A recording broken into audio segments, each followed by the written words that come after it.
Welcome to the Personal Pension Radio Podcast, where it's all about helping you complete your financial journey to retirement. Discover time-tested strategies and get unconventional insights into wealth building and retirement that actually work. Break away from the herd and go for the retirement you dream of. And now, here's your host, the income engineer, Kraig. All right, back on Personal Pension Radio. Yes, I am the income engineer broadcasting from the Personal Pension Radio Workshop here in Southern California. My mission is to help you pay attention to retirement income as a critical conversation that is not happening out there in the world today. Maximum retirement income is not something that is taught in most cases fully to financial advisors. The Wall Street machine doesn't teach maximum retirement income. And I've said it before, they don't teach it because Wall Street does not have any financial incentive to teach me how to teach you to take maximum money out of their system. So it just makes sense. So my mission is to teach you how to pay attention to those details that will bring you closer to maximum retirement income, to know the questions to ask, to pull back the curtain and make sure that you've got that wake-up call that the path that you're on may not be maximum retirement income. It might be the Wall Street retirement plan, which is heading towards the 4% rule and subject to Monte Carlo risk simulations and such.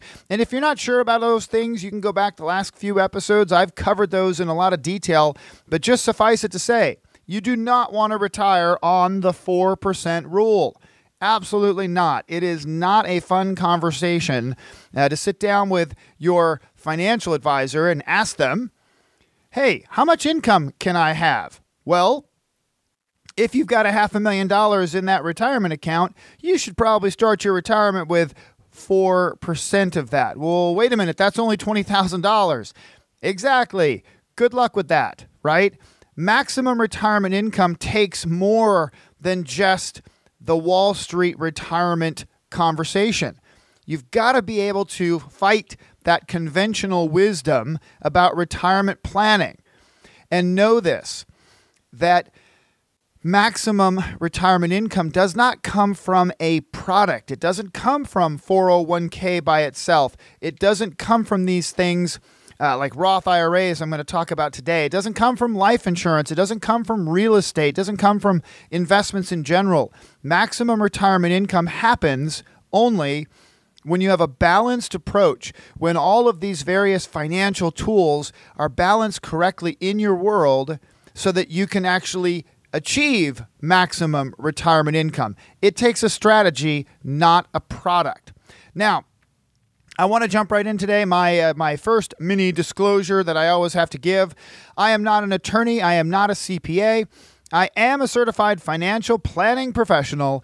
Please, with all that said, and as qualified as I am, please don't act on advice that you hear on my show as if you're hearing something that you should take and go out and do that yourself. Meet with a qualified financial planner. And in all seriousness, I would love that financial planner to be me. I work with folks all over the country through the wonders of technology. I have face-to-face meetings through webinars all the time. So if you want to talk to me about your personal situation, that's the thing to do before you go out and make any decisions and make any changes. You can always reach me at Kraig with a K, at kraigstrom.com. You can also find me on LinkedIn. And either way, meet with a qualified financial advisor or financial planner before you make decisions. And please, dear goodness me, so I can stop banging my head on the table, please don't take financial advice from financial entertainers, people who are not licensed, regulated, monitored, overseen for the advice and things that they're saying. Okay, so keep that in mind. Now, let's jump in. No deals of the week this week. I wasn't out there actually actively looking for anything. I am still very proud and excited to report back that the deal of the week that I reported in on a few weeks back, my front lawn that I saved, 80, 85, 90% on. fantastic. My neighbors are stopping by every day now saying, how fantastic my front yard looks. It's just awesome. Deal of the week, maybe coming up next week. We'll see. Now, the first segment of the show, watch your step. Last week, I answered a question. It was invest or not to invest, right? A client had called to ask if they should increase their investments in this 529 college savings account. And I had to say, whoa, wait a minute. We're on an 8-year upswing on the investment world in general. Beware of irrational exuberance. Now is not the time to be throwing extra money into an investment account that they will legitimately need in 2 years for their child to go to college. So beware of irrational exuberance, okay? And this other piece, this rising optimism, I'm going to cover that in just a moment, that irrational rising optimism, be aware of that. Now, this is a big one though. Pensioners. If you work for a company, there's only a handful of them out there that still offer a pension. That is, for those of you who don't know, where you work for a certain number of years and the company sets aside money for you and promises to pay a pension. A pension being a guaranteed by the pension company, income in retirement. Now, listen up. This sounds like a secret society, but the OECD is real. The Organization for Economic Cooperation and Development. Let me say that again. The OECD, the Organization for Economic Cooperation and Development. Who comes up with this stuff? This is an organization that studies pensions, government pensions and liabilities, among other things. And as a group, they actually all talk and communicate. So here's what this article said in my Financial Planner magazine. Get ready to work longer before you can retire on that pension.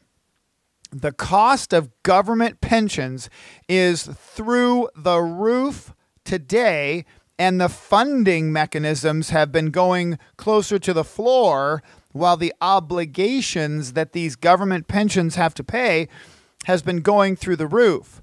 They referenced, for example, Greece. Now, Greece is a small country that not long ago, because of the economic crisis, they slashed their pension rights during that fiscal crisis. Okay? So I'm not suggesting that if you are a pensioner, if you're have a pension from the federal, from a state government, a city government, which is city government pensions are generally funded through the states that they are residing in because the cities are not big enough to do it on their own. Bottom line, if you have a pension benefit and you are hanging your retirement goals on that pension benefit, don't be complacent. Don't just sit by and expect that, everything's going to be fine. I have a pension. The governments on this in the country, right? Governments meaning all the various cities and states, they are strapped for cash. They cannot right now afford their pension system to take further hits. And many of them are looking for ways to change and or reduce pension benefits. So please, if you're out there, if you have a pension, if you're working in a job and you're hanging your retirement hat on that pension, please don't do that. Please meet with a financial planner. Make sure that you have alternative retirement savings. Make sure that you have an alternative retirement income plan. Make sure that you know how to maximize your retirement benefit on that pension, because the government are talking amongst themselves. Remember what I said, the OECD is real. This organization is pensions from around the world talking to each other. These government entities, they are I say scheming, but this is not in a bad way. Scheming is just trying to come up with different ideas for how to deal with this government pension crisis. And if you are one of those folks that are working on a pension to retire, you are exactly who they're talking about affecting. So beware. If you're not sure what your options are, let's talk. I'm here to help. I love to talk about maximizing pensions.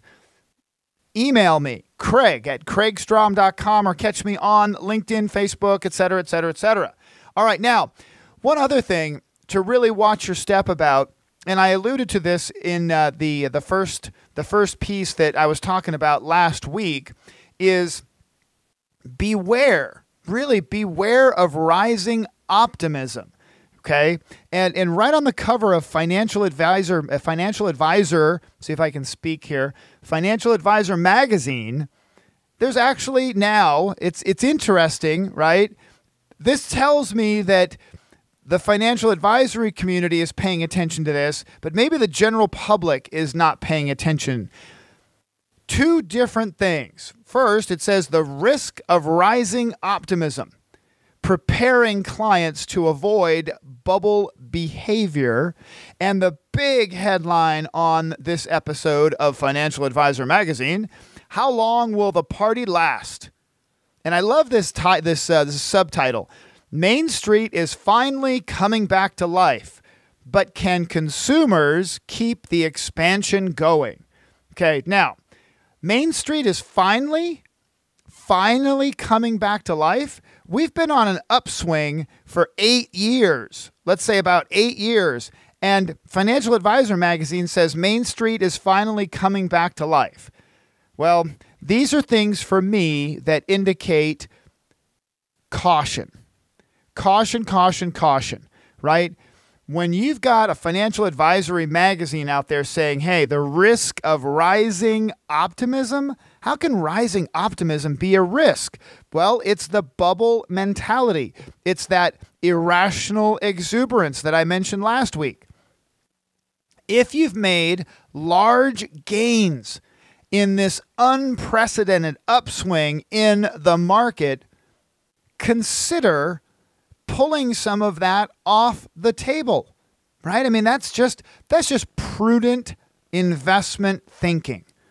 So please, if you are out there and you have made unprecedented upswings in the market along with the market, great. That is awesome. But please consider pulling it off the table, some of it.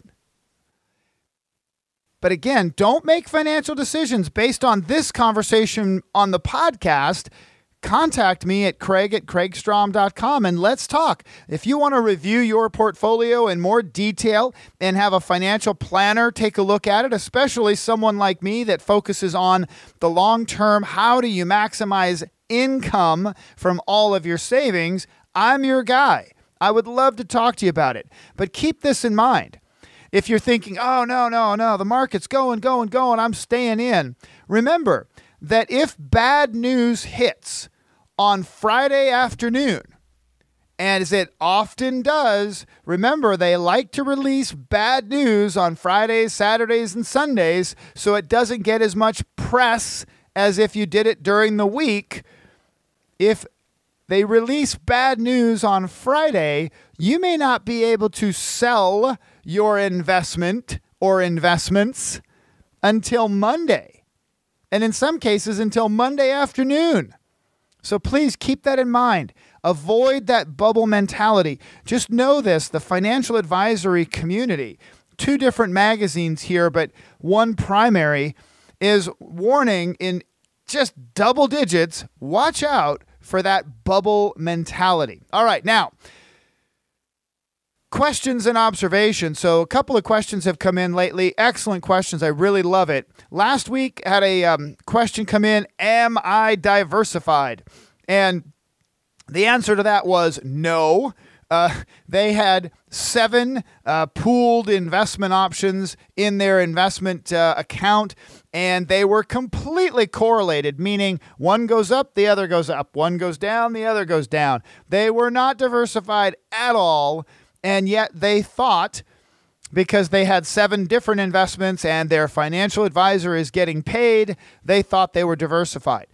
If you want to dive in deeper to your investment accounts and have a second opinion, please, same offer. Kraig at kraigstrom.com. I would love to chat with you for sure. Now, this week, I have a question came in that said this. I would like to open a Roth IRA, but my income is over the threshold. Is there another alternative? Well, let's do some background first.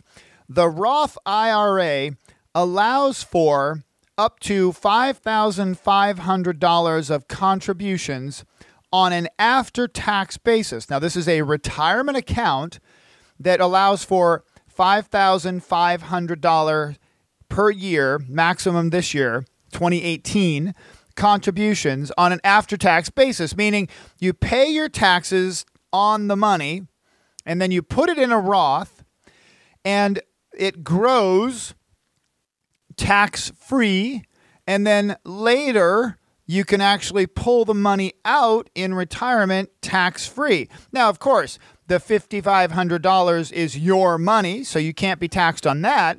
But what it means in a Roth IRA is that the gains are tax-free withdrawals as well. Now, if you're over 50, you can put $6,500. It's an extra $1,000 catch-up, okay? Now, you heard the question. The question was, I make too much money and I can't put money in a Roth. The income limits are $135,000 for a single person and $199,000 for a married couple. Now, remember the benefits. You pay the taxes today, you don't pay tax on the money while it grows, and you take the money out tax-free in the future. Now, what other financial product has similar characteristics to a Roth IRA? If you ask Wall Street, a Wall Street trained advisor, big investment house, those kind of things, they will give you different Wall Street investment options. Go figure. Now, for this answer, I'm going to stick as close to the characteristics of a Roth as possible. Pay tax today. The growth is tax-free or tax-deferred. Withdrawals are tax-free. There is a financial product that allows for post-tax contributions, right? So tax paid today, put the money in, tax deferral, and tax-free withdrawals when managed properly. It's very important. And what is that? That is cash value whole life insurance from a mutual company, a mutual insurance company. Now, I'll probably go into more detail about the specifics. I haven't talked about dividend-paying mutual whole life insurance in a while. I'll cover that in more detail in another episode. But before you scoff, because a lot of people heard, oh, he said whole life insurance, there you go, this guy is one of those guys. Before you scoff at it, please remember that banks hold billions of dollars in cash value whole life insurance on their balance sheets. Yes, banks own whole life insurance on their balance sheet as a reserve asset. The Federal Reserve considers it to be among the safest places that banks can hold money, and they hold a lot of money there. Bank of America, for example, on their balance sheet, holds almost $22 billion inside cash value whole life insurance. Folks, do banks ever do anything that is not good for the bank? I submit that the bank never does anything that's not good for the bank. So cash value life insurance on the balance sheet of a bank, it's a good thing. It must be a good thing. Banks don't put money in places that they don't get some benefit from. So what I'm suggesting here is that an alternative, a conservative alternative to a Roth investment, is a whole life insurance policy, because you can put money in after tax. You can enjoy tax-deferred growth if you manage the deposits correctly. And if you withdraw from that account correctly in retirement, it is tax-free, income tax-free. And yes, it does carry a death benefit, but this is not part of that conversation. It just happens to be a really good asset, right? Additional thoughts, though, really important. Cash value whole life insurance is not a solution. If you're being told that a particular product, a life insurance product, or for that matter, any financial product is the solution, it is not. These things are part of an income strategy, part of a retirement strategy. Keep that in mind. A whole life insurance conversation should not be anything other than part of a bigger strategy. These are very conservative. Banks hold these because they are reserve assets. They are not risk assets. These policies they are not subject to market fluctuations the way that a typical Roth IRA would be. These policies also offer collateral lending, that you're able to borrow from the insurance company without touching your own money because they use the life insurance values as collateral. You cannot do that in a Roth IRA. There are no income restrictions. It doesn't matter how much you make. It doesn't matter how much your spouse makes. And you don't have the same kind of withdrawal restrictions on a cash value life insurance policy. So as a alternative goes, absolutely, dividend-paying mutual whole life insurance is an amazing Roth IRA alternative. I would submit to you that I personally believe, this is just my opinion, that Senator Roth clearly used whole life insurance as a model for the Roth IRA, because whole life insurance has been around a lot longer than the Roth IRA, and you look at the similarities. You look at a whole life insurance policy, pay the tax today, put the money in, it grows tax deferred and tax friendly, pull the money out in retirement tax free. Wow, that sounds a whole lot like whole life insurance, Mr. Roth. That's my opinion, folks. I wasn't in the room when Senator Roth penned the legislation to create the Roth IRA. Keep that in mind. If you have never heard this from your Wall Street financial advisor, right, or your financial advisor in general, please, you owe it to yourself. Get the details. Again, before you just scoff at it and say, oh, no, I'm never going to do that. Remember, Bank of America holds $22 billion in cash value inside life insurance on their balance sheet. Wells Fargo is pushing $18 billion in cash value life insurance. Literally hundreds of billions of dollars sitting in life insurance cash values among the banks in just the U.S. alone. Banks and billionaires hold huge amounts of money in these types of assets, and they don't necessarily hold it there because it's life insurance. They hold it there, obviously, because it's an excellent asset class. It is an asset class, folks, and if you've never heard about it, you owe it to yourself. Email me, Kraig at kraigstrom.com, and let's talk. I'd be happy to give you the details on it. That's going to wrap it up. Please don't miss the opportunity to get out there and take action on any one of the things that you might be inspired about during my show or someone else's podcast. The key is to actually take action. My dad always said that, and it made me think of this phrase is the future belongs to those who take action. You've got to go and do it. Don't just turn off this podcast and do zero. You might have thought of 5 things during this podcast or someone else's podcast. Just go do one of those things. Really, get it done. Go take action. Please, really appreciate the support, and I look forward to the next episode. Have a great one. Talk to you then.